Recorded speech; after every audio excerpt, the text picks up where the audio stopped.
Good morning students. आज हम लोग इससे पहले जो हम लोगों ने लास्ट लेक्चर में पढ़ा था इलेक्ट्रिक क्वाड्रापोल मोमेंट, राइट, वैद्युत चतुर्ध्रुव आघूर्ण, इसके बारे में हम लोग लास्ट लेक्चर में रीड कर चुके थे। उसके बाद में आज आप लोगों को हम ये सिखाना चाहेंगे कि जो इलेक्ट्रिक क्वाड्रापोल मोमेंट है वो कैसे बताता है कि कोई भी चीज़ है स्फेयर होती है या फिर किस टाइप की होती है, उसके शेप के बारे में कैसे बताता है। ठीक है, तो मैं एक बार लास्ट के टॉपिक से अगेन थोड़ा सा लेती हूँ कि स्टूडेंट्स हम लोगों ने पढ़ा था लास्ट टाइम पर electric quadrupole moment, electric quadrupole moment या फिर वैद्युत चतुर्ध्रुव आघूर्ण।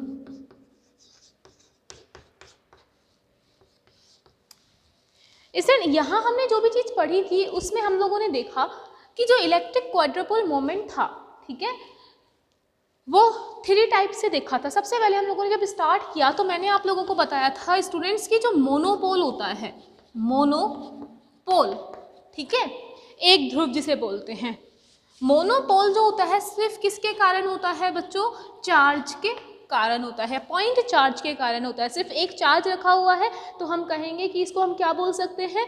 मोनोपोल बोल सकते हैं। ठीक है, अब स्टूडेंट अगर मैं बात करती थी डायपोल की, ठीक, तो डायपोल जो होता है वो होता है चार्ज इनटू डिस्टेंस।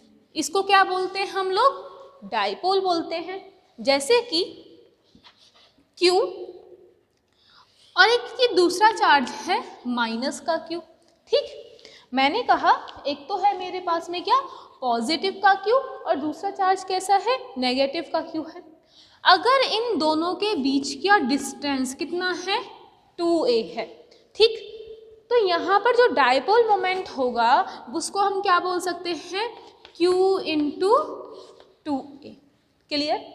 तो वापस बता रही हूँ, डायपोल में हमने पढ़ा था चार्ज इनटू डिस्टेंस, मोनोपोल में मैंने बताया था आपको कि चार्ज क्या होता है, और फिर इस तरीके से हम लोगों ने पढ़ा था कि क्वाड्रापोल मोमेंट क्या होता है। एक्चुअली ये जो चीज़ है मोनोपोल और डायपोल, इस चीज़ के बारे में हम हमारी लास्ट की क्लासेस में पहले से ही पढ़कर आ चुके होते हैं। हमने क्वाड्रापोल मोमेंट अगर हम स्टार्ट कर रहे थे तो हमने वहाँ देखा था क्वाड्रापोल मोमेंट होता है चार्ज मल्टीप्लाई बाय एरिया, मतलब कि Q इंटू एरिया। तो मैंने यहाँ लिखा क्या, Q इंटू में एरिया। Got my point? ये वाली बात क्लियर हो गई थी हम लोगों को।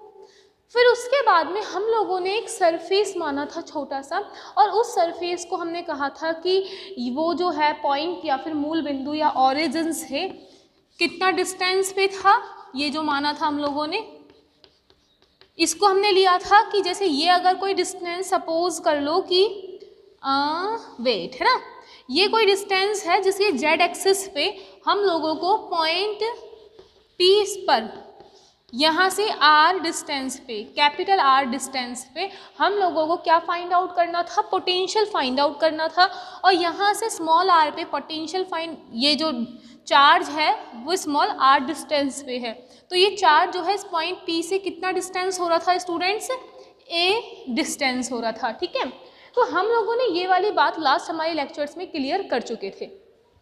आज इसके बाद का ही जो फर्दर हम लोग पढ़ना चाह रहे हैं वो टॉपिक है हमारे पास में कि जो क्वाड्रापोल मोमेंट की जो हमारे पास में वैल्यू आई थी, इन सबको सॉर्ट आउट करने के बाद में देखा था ना अपन लोगों ने क्या लिया था? पोटेंशियल लिया था, KQ अपॉन में A लिया था, फिर हमने क्या किया था? 1/A की जो वैल्यू थी R, कैपिटल R और स्मॉल r के टर्म्स में निकाली थी, जो कॉस थीटा वगैरह कुछ कर आ रही थी हमारे पास में। फिर इस तरीके से हम लोगों ने जो इसकी पोटेंशियल की वैल्यू निकाली थी उसमें से हमने कोई P0, P1 और P2 मानकर बात की थी, जिसमें मैंने कहा था ये P0 जो है वो डायपोल की तरह काम कर रहा है, और जो ये वाली वैल्यू है वो मोनोपोल की तरह काम कर रही है, और जो P2 था वो किसकी तरह काम कर रहा था स्टूडेंट्स? क्वाड्रापोल मोमेंट की तरह कार्य कर रहा था। ठीक है, तो ये सारी बात हम लोग हमारे लास्ट लेक्चर में कर चुके थे, उसी को सिर्फ कंटिन्यू करते हुए मैंने आप लोगों को एक बार ये जो हम लोग आज पढ़ने वाले हैं इसके बारे में डिस्कस किया। ठीक है, तो अब हम अपने टॉपिक की तरफ फर्दर मूव होते हैं, राइट। तो देखिए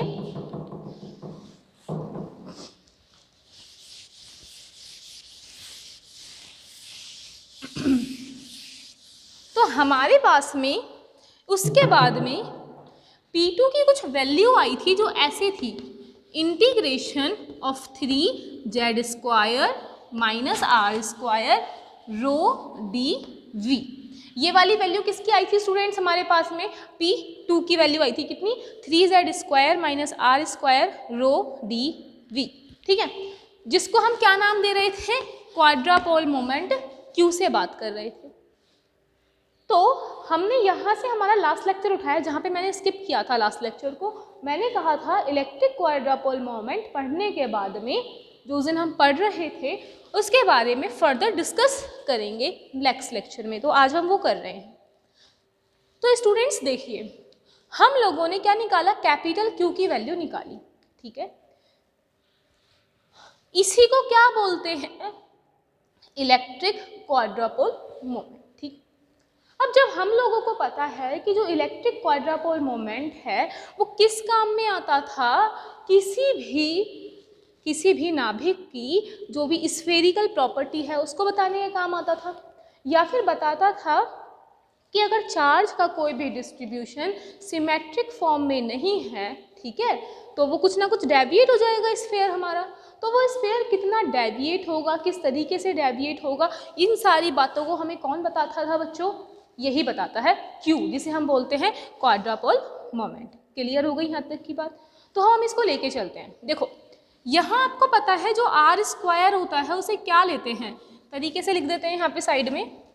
देखो R square is equal X square plus Y square plus में जेड स्क्वायर, ये लेकर चलते हैं हम लोग। ठीक है, अब जरा सपोज करिए एक्स वाई जेड तीनों की वैल्यू कैसी है मेरे पास में? सेम है। ठीक है, अगर मैंने कहा x बराबर y बराबर कैसा है? z है, तो भाई उस कंडीशन में क्या कह सकती हूँ कि आर स्क्वायर बराबर, तीनों में z रखेंगे तो ये कितना हो जाएगा? 3z square. उस कंडीशन पे जहाँ हमारे पास जो कोऑर्डिनेट्स हैं x, y और z के, उन तीनों की वैल्यू इक्वल है, मैग्नीट्यूड इक्वल है, तो हम उसको इस तरीके से लिख सकते हैं 3z स्क्वायर के अकॉर्डिंग। ठीक है, अब इसको अगर मैं मेरे क्वाड्रापोल मोमेंट के जगह रखती हूँ, ठीक है, तो देखो हम क्या देखते हैं कि Q इज इक्वल्स टू, यहाँ रखा हम लोगों ने, क्या आ जाएगा? 3z स्क्वायर, आर स्क्वायर की जगह मैंने क्या रख दिया बच्चों? 3z square. तो यहाँ से कहा 3z square rho d we. आगे तो सब सॉल्व करने की ज़रूरत है ही नहीं, क्योंकि ये टर्म कैसी हो गई मेरे पास में? 0 हो गई। तो मैंने लिखा Q बराबर कैसा आया? 0 आया। इसका मतलब पता है क्या है कि क्वाड्रापोल मोमेंट कैसा हो गया? 0 हो गया।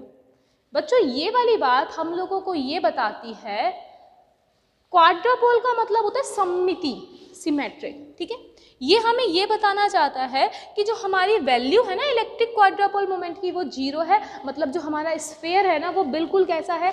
आवेश के प्रति सममित है। मतलब कि चार्ज के रिलेटिव में देखें तो वो बिल्कुल कैसा है? सिमेट्रिक है। बात यहाँ तक क्लियर हो गई होगी। तो बच्चों इस कंडीशन को हम बोल सकते हैं गोलीय आवेश सममित वितरण। ठीक है, क्या बोल सकते हैं? गोलीय आवेश सममित वितरण। मतलब कि ये कैसा है? बिल्कुल स्फेयर है। या हम इसको ऐसे बोल सकते हैं Q बराबर 0 से जो वैल्यू आती है उसे हम बोल सकते हैं spherical symmetry, right? Spherical symmetry. तो यहाँ तक लिखिए इसको आप पहले कंप्लीट, फिर हम आगे चलते हैं। अच्छा एक बार और बताइए, इसका डायग्राम भी बना सकते हैं, तो आप इसको लिखिए पहले एक बार, फिर हम डायग्राम की बात करते हैं इस पे। तो देखिए इसको लिखने के बाद में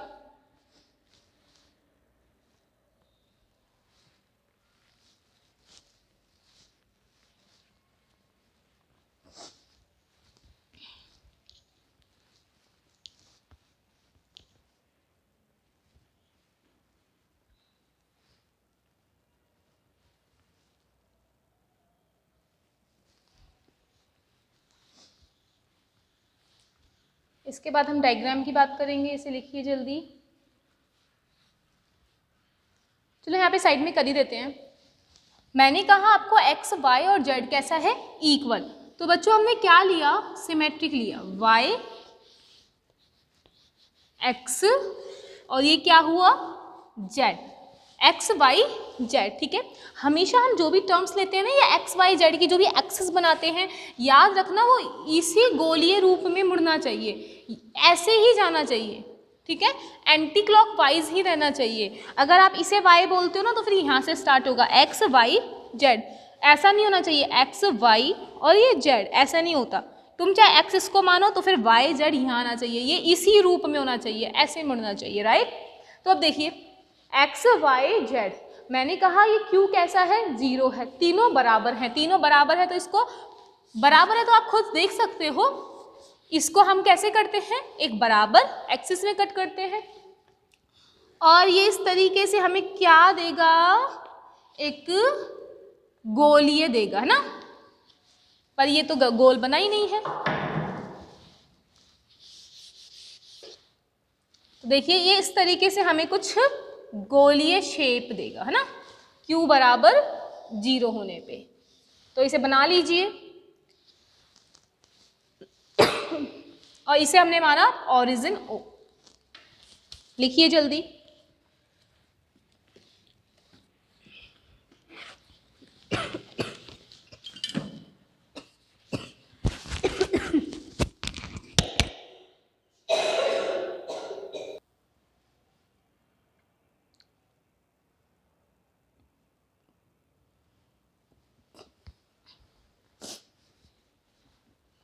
सो स्टूडेंट्स ये क्लियर हुआ, आगे चलते हैं हम। इसको लिखने के बाद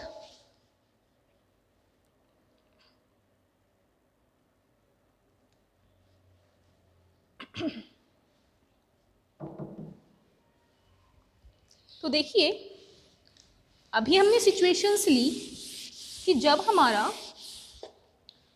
3z स्क्वायर इक्वल होता है r स्क्वायर के। ठीक है, अगर हम फर्दर सिचुएशंस मानते हैं कि सपोज करो ये इसमें से माइनस हो रहा है, ठीक है, एक कंडीशन ये भी हो सकती है कि जब हमारे पास ये वाली टर्म क्या हो जाए, बड़ी हो जाए। अगर मैं कह दूं कि if 3z square is greater than r square, ठीक, तो क्या होगा, इसको इसमें से जो भी ये टर्म होगी वो पॉजिटिव होगी। ठीक है, जो ये टर्म आएगी वो एक पॉजिटिव टर्म आएगी क्योंकि ये वाला कैसा है, बड़ा है, पॉजिटिव आएगी। तो मैं ऐसे कह सकती हूँ क्या, उस टाइम पर Q इज ग्रेटर देन कैसा होगा, 0। अब अगर इसमें हम आगे देखें, ये कंडीशन आ गई Q इज ग्रेटर देन 0 की, मतलब इलेक्ट्रिक क्वाड्रापोल मोमेंट जो है वो बड़ा होगा 0 से। तो उस टाइम पर कंडीशंस कैसी बननी चाहिए, इसके लिए डायग्राम कैसा बनना चाहिए, देखिए तो ज़रा। इसके लिए जो डायग्राम बनेगा वो ये कंडीशन होगी, अगेन लिया मैंने y axis, x axis and z axis. ठीक है, अब देखिए Q इज ग्रेटर देन 0 कब है, जब z बड़ा है। तो हमारा जो स्फीयर है वो ऐसे ना होकर z की तरफ लंबा खिंच जाएगा। और मैं इसको कुछ कैसे बना सकती हूँ बच्चों, कुछ ये ऐसा बन जाएगा, कब, Q इज ग्रेटर देन 0 के लिए। तो इस कंडीशन को हम लोग बोलते हैं, जैसे उसे हम स्फीयर बोल रहे थे, इसे बोलते हैं प्रोलेट। ठीक है, प्रोलेट, या हिंदी में इसे बोलते हैं दीर्घाक्ष गोलार्ध। प्रोलेट, जेड एक्सिस जब बड़ा हुआ तो ये इस तरीके से डेविएट हो गया। तो इसको राइट डाउन कीजिए जल्दी, इसे लिखिए इसके बारे में।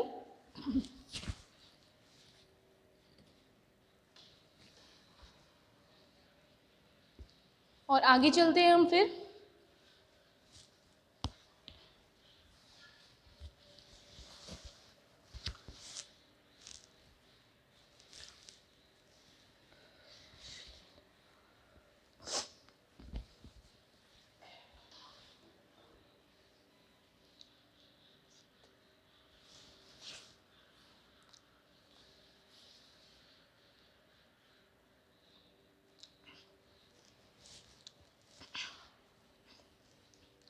इसे इस तरीके से लिख लीजिए जैसे कि आपने पहले वाले को 1 नंबर दे दीजिए, इसे दे दीजिए 2nd नंबर, ठीक है। और इसके लिए ये वाला कंडीशन क्रिएट हो गया है।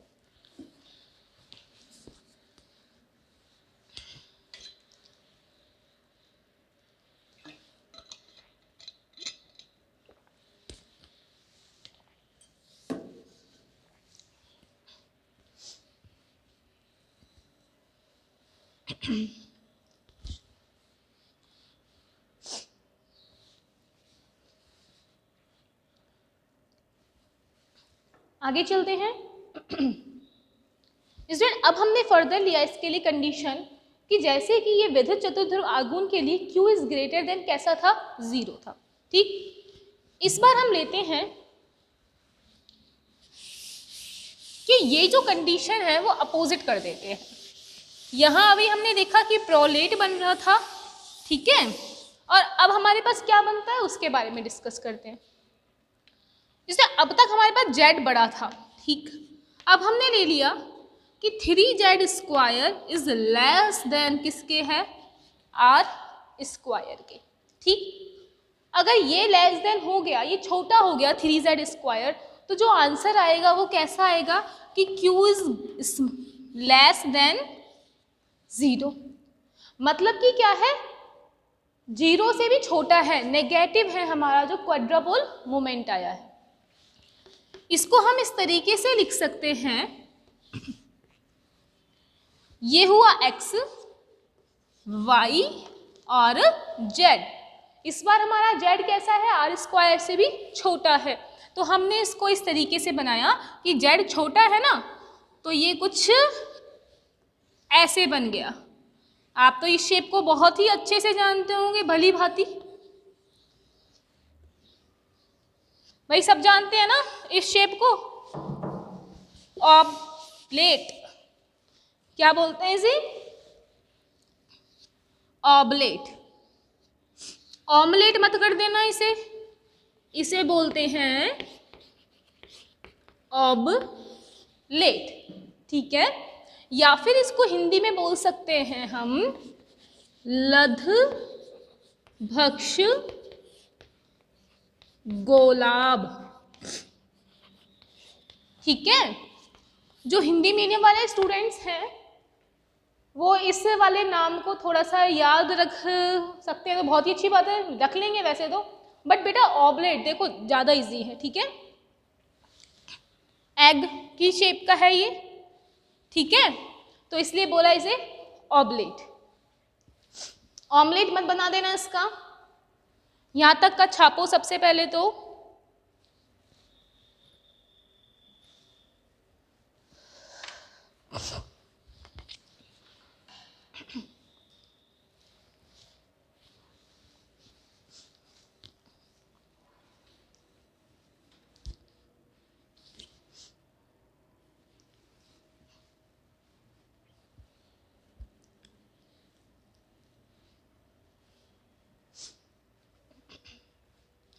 ये सर ये थर्ड था ना ऑबलेट वाला, इसको लिखिए कंप्लीट। इसके बाद हम देखते हैं कि वैद्युत चतुर्ध्रुव आघूर्ण की यूनिट क्या होती है, ठीक है। इसकी यूनिट क्या होती है।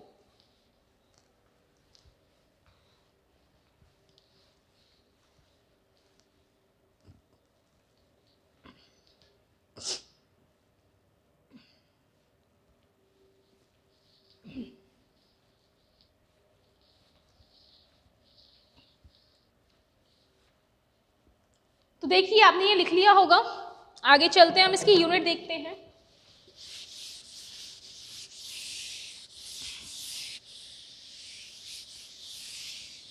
देखो स्टूडेंट्स, हम बात क्या कर रहे हैं क्यू की यूनिट के बारे में, ठीक है, यूनिट ऑफ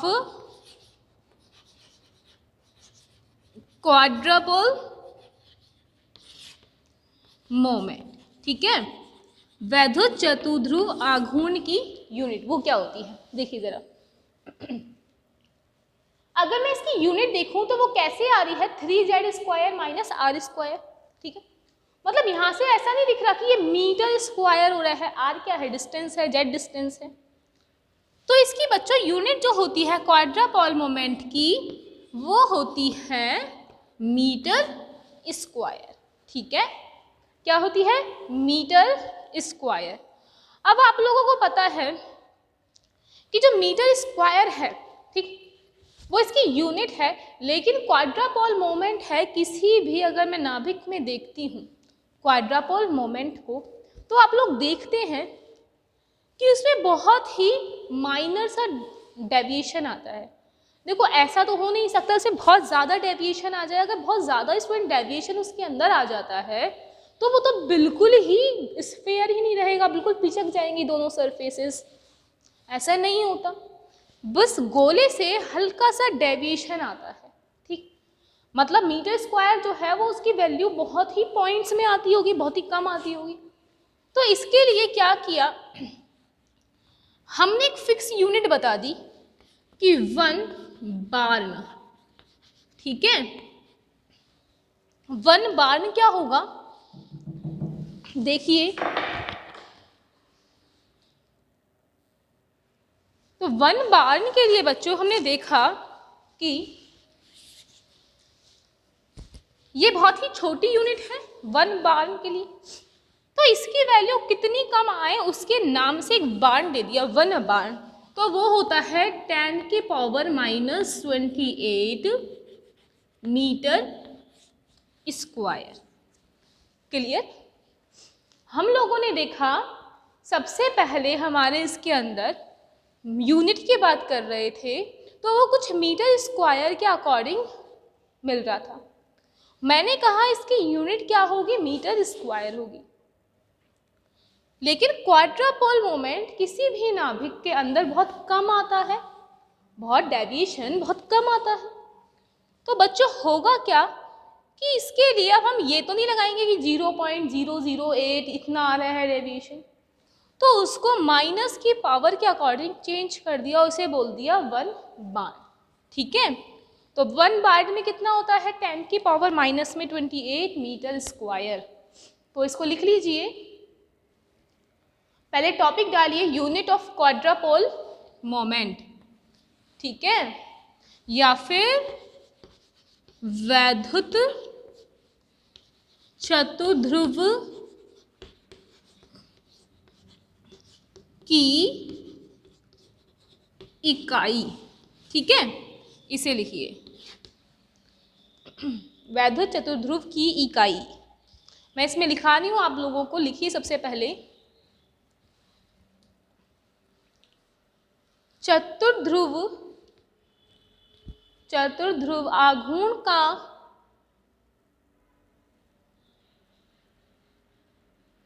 चतुर्ध्रुव आघूर्ण का मात्रक वर्ग मीटर, इसे ऐसे बोलते हैं ना, मीटर स्क्वायर वर्ग मीटर। ठीक है, चतुर्ध्रुव आघूर्ण का मात्रक वर्ग मीटर, ब्रैकेट में लिख देना मीटर स्क्वायर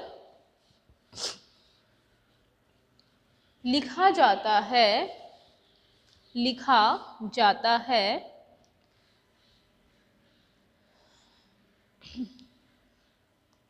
नेक्स्ट लिखिए इसमें चतुर्ध्रुव आघूर्ण का मान, चतुर्ध्रुव आघूर्ण का मान वर्ग मीटर में अति अल्प प्राप्त होता है। चतुर्ध्रुव आघूर्ण का मान वर्ग मीटर में अति अल्प प्राप्त होता है। ठीक है, अति अल्प प्राप्त होता है तो हम इसको कैसे लिखते हैं कि 1 बार्न इज इक्वल 10⁻⁻28 मीटर स्क्वायर। ठीक है, अच्छा, अगर आपसे किसी ने कहा अगर आंसर सेंटीमीटर में ही चाहिए तो क्या करेंगे हम इसको, हम मीटर स्क्वायर को कन्वर्ट कर देंगे सेंटीमीटर में। हमें मालूम है 1 मीटर में कितने होते हैं 100 सेंटीमीटर। तो यहाँ मीटर स्क्वायर को सेंटीमीटर में कन्वर्ट करना है तो हम इसमें क्या करेंगे, डिवाइड कर देंगे 10 की पावर 4 का।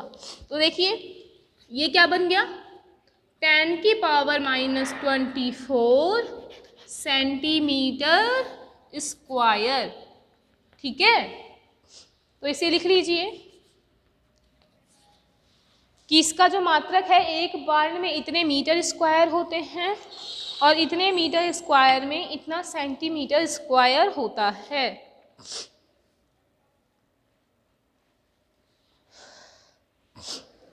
इसे कंप्लीट कीजिए।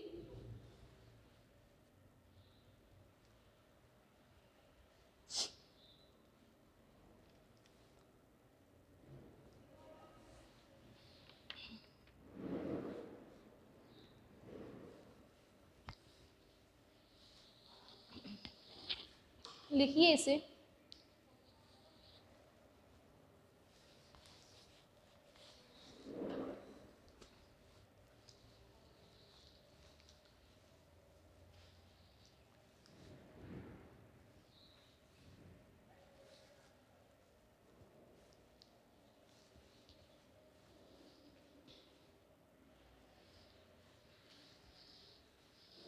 तो स्टूडेंट्स हम लोगों ने क्या देखा कि जो इलेक्ट्रिक क्वाड्रापोल मोमेंट है इसका हम थोड़ा सा रिवाइज कर लेते हैं कि हम लोगों ने लास्ट और आज में हमने क्या क्या पढ़ा है। ठीक है, वापस बता रही हूँ इलेक्ट्रिक क्वाड्रापोल मोमेंट क्या होता है। एक्चुअली ये काफ़ी इंपॉर्टेंट टॉपिक है एग्जाम की तरफ से और आपसे ये अक्सर पूछ लिया जाता है कि इलेक्ट्रिक क्वाड्रापोल मोमेंट को, ठीक है, ड्राइव करके समझाना है।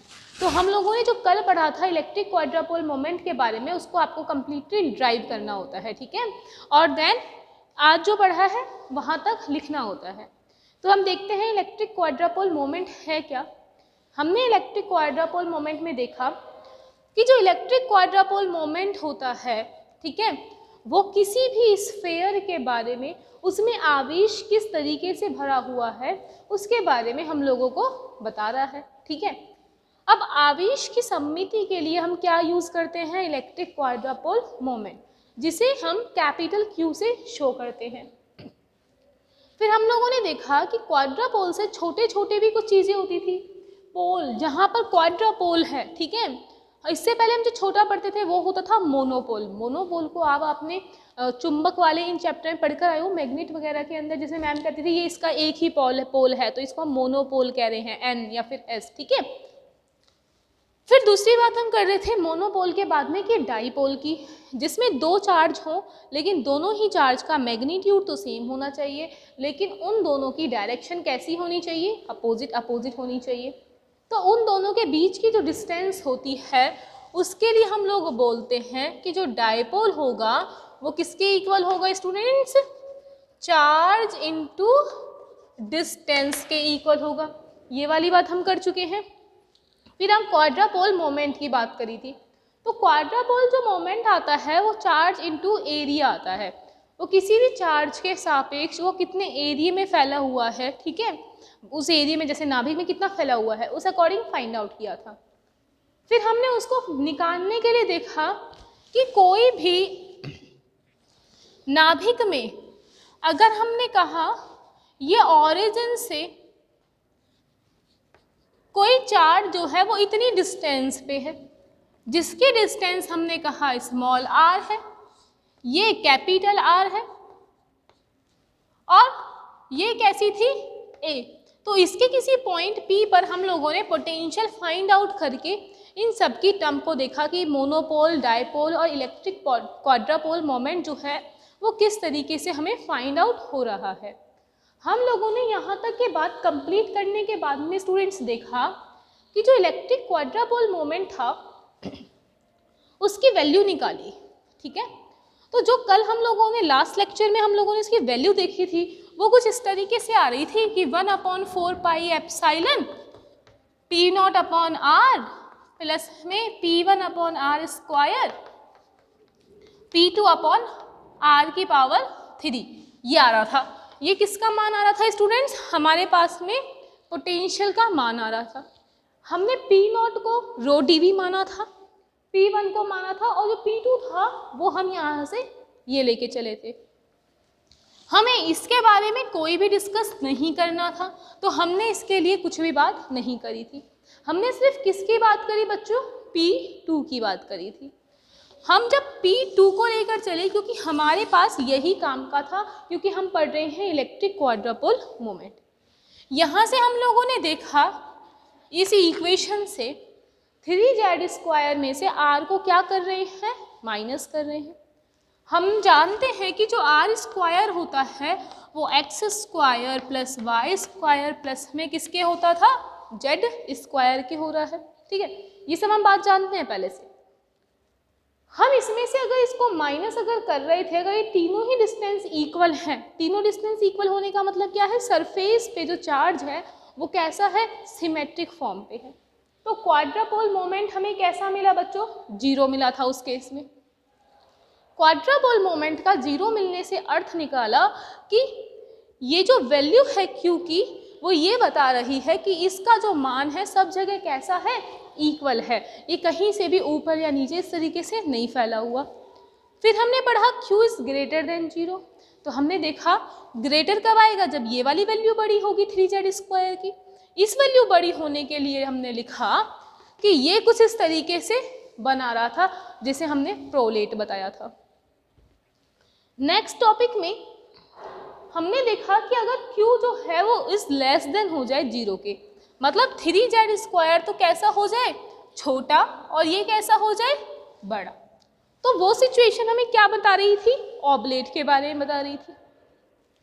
बच्चों ऑब्लेट के बारे में हमने पढ़ने के बाद में देखा कि हमें ये पता चला कि Q की जो मान से जो वैल्यू है बेसिकली हमें किस किस प्रकार से मिलने वाली है। ठीक है, आगे अगर हम लोग बात करते हैं तो हम इसमें ये देखना चाहते हैं कि यूनिट क्या होती है क्वाड्रापोल मोमेंट की। तो वो मैंने आपको क्या बताया? मीटर² होती है। क्यों होती है? हमें यहाँ दिखा मीटर के फॉर्म में है। और मीटर² क्वाड्रापोल मोमेंट किसी भी चीज़ में बहुत कम डेविएट होता है। तो हम ये तो नहीं लिखेंगे आंसर में बार बार कि 0.00 ये वो, तो हमने इसको बाण के फॉर्म में चेंज कर देते हैं। और बाण में सेंटीमीटर तो इतने होते हैं और मीटर इतने होते हैं। आज हम लोगों ने हमारे इस टॉपिक के अंदर इलेक्ट्रिक क्वाड्रापोल मोमेंट कंप्लीट किया है। ठीक है, हमने ऑलमोस्ट न्यूक्लियर जो प्रॉपर्टीज़ हैं उनके बारे में पढ़ाई कर ली है। इसके बाद में बच्चों हम लोग नेक्स्ट जो प्रॉपर्टी है वो पढ़ने वाले होंगे पैरिटी के बारे में। उसे बोलते हैं समता। ठीक है, समता के बारे में हम जब पढ़ेंगे वो हमें बताएगी, जैसे कि जो आप थोड़ा सा क्वांटम मैकेनिक्स लेकर चलेंगे हम वहाँ पे, कि जो साई वगैरह फंक्शन बनाते हैं ना आप लोग, जो XYZ का कोऑर्डिनेट्स होते हैं, उनके बारे में पढ़कर यूज़ करके लेके चलेंगे।